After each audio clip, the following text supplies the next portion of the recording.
Right, greetings all. Hope this finds you well as always, and it's now back in the machine shop for the latest update on our progress.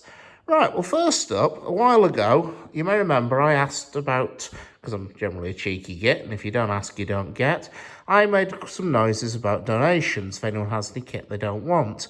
Well, I asked, and thanks to the generosity of some superb people, I definitely got this week. I'm really pleased. The first up was a smashing bloke by the name of Richard Falwell. He's been watching my videos for a while, apparently, and he contacted me to say that he had a quantity of lathe tools that we want to know if they'd be used to the railway. Well, when he very kindly brought them, they very definitely are a use to us.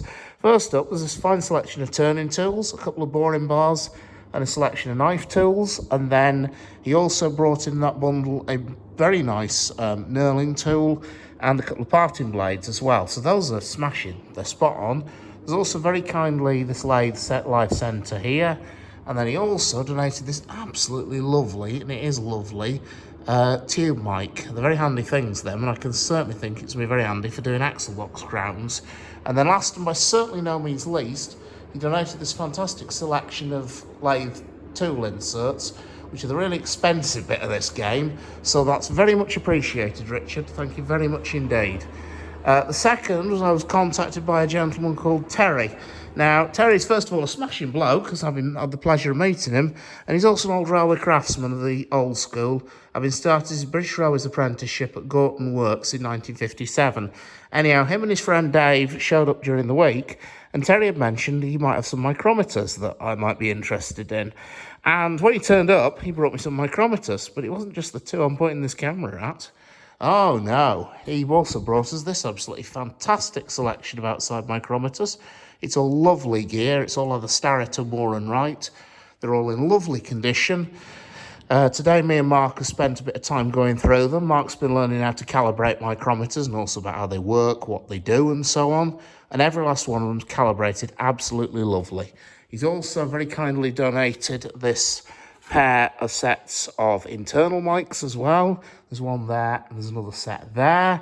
And they're absolutely lovely. Again, Moore and Wright, old quality gear, and lovely condition. And I have to say, Terry and Dave are two smashing old boys of the old school. I could have spent a lot longer than I did standing and nattering to them. So thank you very much indeed, lads. It was an absolute pleasure to show you all around, and I hope you appreciate how much we're going to use this gear. It's very much appreciated, lads. Thank you very much indeed. So, moving onwards, we have actually been on with some productive work as well. The first thing is a bit more apprentice training. Mark's been learning how to use a 4-jaw chuck, an independent 4-jaw chuck on the lathe. Now, the job I've had him doing may look a bit make work, but I assure you it isn't. There is actually a very cunning plan here. What I've had Mark doing is these are scrap washout plugs, and I've just had him gripping them on the head, dialing them in so they run true in the chuck. And if you look at that one, what remains of the thread, he's actually done a good job of getting that one to run true, and then just whizzing what remains of the taper thread off. The reason these are scrap, incidentally, is because that thread has been damaged to various degrees, and rethreading them is an absolute nightmare, so it's easier just to scrap and replace. But instead of scrapping them, we can actually use that material, and I can train my apprentice, so it's definitely win-win-win. So first of all, Mark's been doing that and learning how to drive a 4-jaw chuck. Then those blanks have been going off to Brian, who's one of my regular volunteers, and he has been busily converting those blanks into, well, further blanks, which will become fittings for spare stitches and gauge frames. Those ones are specifically for the gauge frames on the crane, and there's another one on the little Myford over here that he's currently on with at the moment, as you can see here. There's another one there, which is will be another fitting for the crane. So he's been doing a smashing job, he has. So it's apprentice training, it's productive work, and it's recycling. Can't say better than that. In the subject of apprentice training, Mark's also been getting a bit of experience with fitting work, because that's one of the things we also want him to be good at, as well as learning how to machine. And one of the jobs he's been on with this week is overhauling and reassembling this drain cock valve off one of the standards. It came to us, it was brought in and reported to be sticking open. When stripped and examined, it was discovered the reason it was sticking open was it was full of this unholy witch's brew of unpleasantness, which sort of resembled a vile cross between, I don't know, treacle and marmite. It was a mixture of, well, general sludge, rust, tanning, boiler treatment, and all sorts of other unpleasantries, which, to be fair, it's off 76079, and she's been sitting for 18 months, so the crud has to build up somewhere.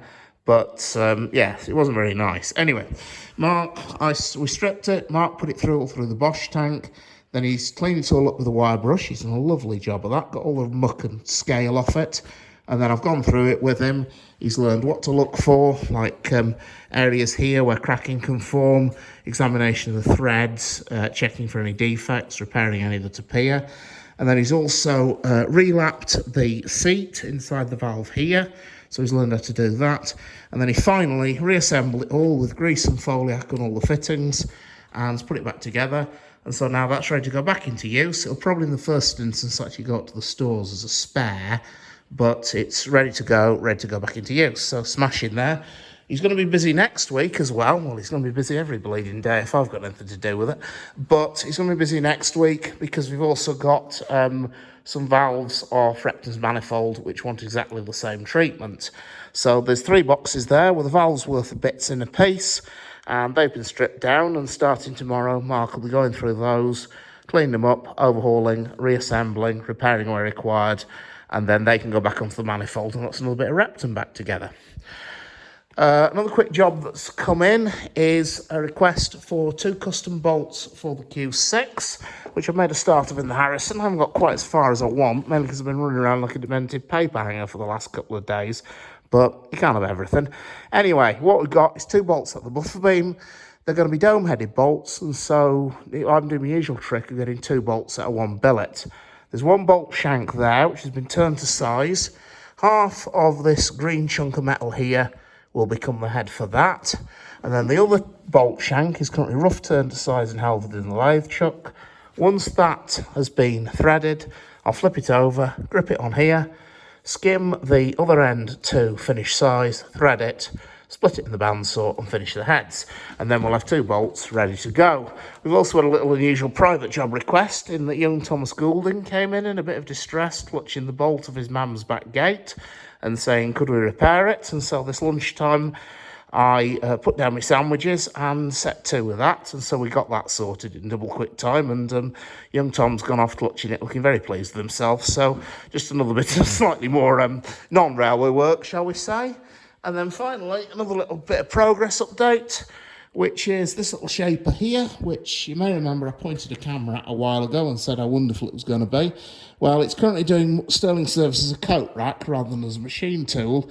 This is actually due to a slight problem our resident electrician, Chalky White, discovered when he came to connect it up. He found a problem with one of the distribution boards.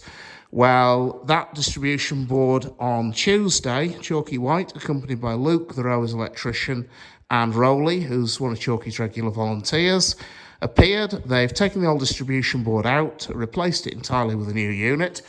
The old unit is currently lying in state in that wheelbarrow up the top, ready to go off to a better place. And then, hopefully, next week, Chalky's planning to come back in. He's got some commissioning tests to do on this little beast before we turn it on in anger. But then, hopefully, once that's done, it'll cease to be a coat rack and instead will become a useful machine tool. It's actually, when we get that little beast up and running, it's actually going to mark a bit of a milestone in this shop, because it's going to be the first time in a lot of years, we estimate somewhere around 20, that every machine in this shop will be fully A1 functional. I'm probably tempting fate by saying that, because I'm prepared to bet good money it'll be countdown to something properly throwing a hissy fit and expiring, but you can but live in hope. So anyway, once we get to there, it's going to be absolutely fantastic, and Chalky, mate, we wouldn't have got there without your hard work and help, and it's all very much appreciated. So anyway, I hope this finds you well as always. Hope you find it educational and informative. Take care, and I'll see you around.